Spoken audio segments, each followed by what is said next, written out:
SI ও এসআইদের জন্য সুদমুক্ত ঋণের মাধ্যমে মোটরসাইকেল ক্রয়ের সুযোগ সৃষ্টি করাটা, এটা আমি জোর সুপারিশ করছি মাননীয় প্রধান।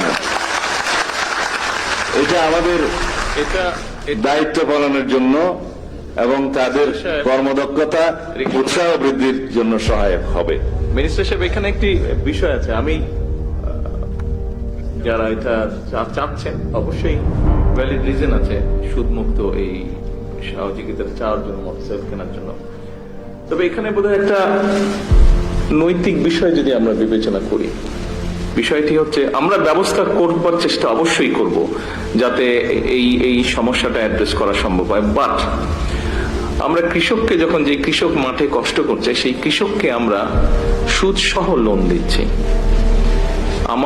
আমাদের পরিবারের মধ্যে কেউ না কেউ কৃষক আছে, আর আমরা গাড়িটা যখন ক্রয় করছি বা গাড়িটা ক্রয় করার জন্য যাদেরকে সুযোগ দিচ্ছি তাদেরকে সুদ মুক্ত দিচ্ছি। বাংলাদেশের প্রেক্ষাপটে কতটুকু এটা নৈতিক হতে পারে এই বিষয়টা একটু আমাদেরকে বোধহয় বিবেচনা করা প্রয়োজন। তবে মোটরসাইকেলটা হলে অবশ্যই পুলিশ বাহিনীর সদস্যদের কাজ করতে সুবিধা হবে, অফিসিয়াল কাজ করতে সুবিধা হবে। সেটার জন্য নিশ্চয়ই আমরা চিন্তা ভাবনা করে উপায় কোনো না কোনো একটি বের করতে পারবো নিশ্চয়ই, ইনশাল্লাহ।